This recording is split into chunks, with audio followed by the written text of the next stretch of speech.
This is AIM Agenda. Thank you very much for your company with me now. Liberal MP Josh Frydenberg and Labor frontbencher Richard Marles. Gentlemen, good to see you both. Good morning. Richard, is this the way to boost low-paid workers' incomes by just providing another government subsidy?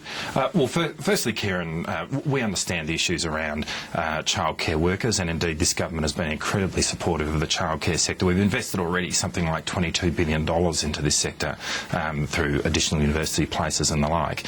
But look, I wouldn't trust everything you read in the newspapers in terms of what's been reported around the payments to childcare workers. I think we should take all of that with a grain of salt. What is absolutely clear is that this is a government with a fantastic track record in terms of finding savings and making sure that we can manage the budget in an appropriate way, and that stands in very stark contrast to the opposition, who have a $70 billion black hole in their costings. And we've seen that when they get into government, they hack around at public service jobs with all the compassion of a feeding shark. So we know what this mob are like when they actually get into government. You know, with us, we have a track record of actually finding savings and managing the budget. Josh, what do you say to the notion of boosting childcare workers' pay? Although it sounds like the detail might be disputed by the government. They're not going to a lot of detail at this point, but the general principle's a good one, isn't it?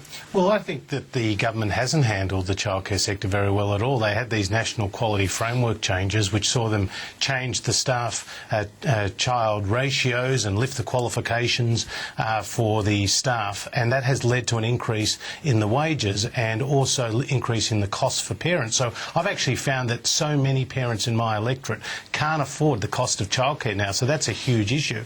And then the key issue is, where is this government going to get all the money from, Kieran? As Joe Hockey has said, they've had $120 billion worth of promises in just the last few weeks. We know that they've projected a wafer-thin surplus of $1.5 billion, but they've actually never delivered a surplus, and they never will deliver a surplus. And that's why 5 caucus members yesterday in Julia Gillard's government came out and questioned the Treasurer. Where is this money coming from? And at the end of the day, Kieran, it's a philosophical issue. The Labor Party sees the government as the answer to everyone's problems. We actually believe that the individual and the private sector can work. And I'm actually reminded of what Ronald Reagan once said. He said that the 9 most terrifying words in the English language were, "I'm from the government and I'm here to help you." And I think that's where Julia Gillard's coming from. I want to pick up something, though. I want to pick up something from you. I want to pick up something from you, from what Josh said in the caucus yesterday. 5 of your colleagues, even some of your colleagues, asking, where's the money coming from? Where are the priorities?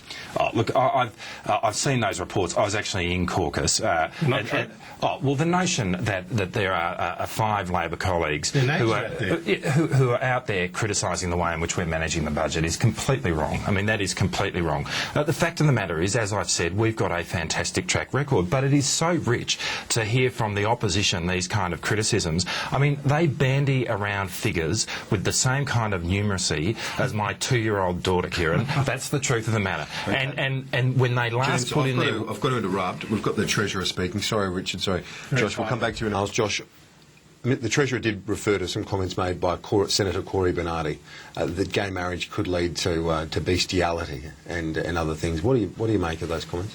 Well, I don't think he said it could lead to bestiality. I think that's actually verbling what he did say. Well, the language was similar. That was I'll read you exactly that was the headline in The Age. No, that was the headline in The Age. Look, the point is, they're not comments that I would make, but, you know, we have to keep the focus here on what this debate is about, which is about the Marriage Act, and the Coalition has a position in which we are saying that we do not see that the law needs to be changed from its current position. I personally have said that in the Parliament that I support civil unions, and that I, you know, totally respect and understand that the love that is in a relationship between 2 people of the same sex. But let me just read you the quote that he did say. These creepy... He asks... I'll quote it. These creepy people say it's okay to have consensual sexual relations between humans and animals. Will that be a future step? That's a quote. He's not saying about it, but he's discussing this in the context of gay marriage. It's ridiculous. as I said, Kieran, they're not comments that, I would make myself, nor would I endorse. But, let's keep the debate on what is the issue at hand here, which is about changing the Marriage Act as it currently Richard Miles, stands. your thoughts? Well, there's certainly not comments that Josh would make, because Josh approaches the way in which he engages in public debate with dignity. You could not use the word dignity in application to Cory Bernardi, and these are simply offensive remarks. And the point here is that Cory Bernardi has a track record in relation to shooting his mouth off, and Tony Abbott has previously said, this is a guy who is Tony Abbott's personal parliamentary secretary, shadow parliamentary secretary. Tony Abbott has said if he does it again, he will get rid of him. Well, now we've got to see whether Tony Abbott is going to live up to that undertaking, given what Cory Bernardi said in the Senate last night. But I think the other point about this debate is this is a debate which is founded with a deep sense of conscience. Now, I support same-sex marriage. I spoke in the Parliament last week about it. But what is concerning is that the Liberal Party, this is the party of free speech, which gives everybody the right to express their views, is not allowing a conscience vote on what is patently an issue of conscience. What does Josh Frydenberg think about this issue in his heart? But we know what Josh is going to have to do when this is put before the House. Well, both votes look like they're going to go down when it's in the Senate and possibly the reps as well today. Gentlemen, good to see Richard Miles, Josh Frydenberg. Thanks for your time. Kieran. That's all for AIM Agenda. Thank you for your company. The news is next.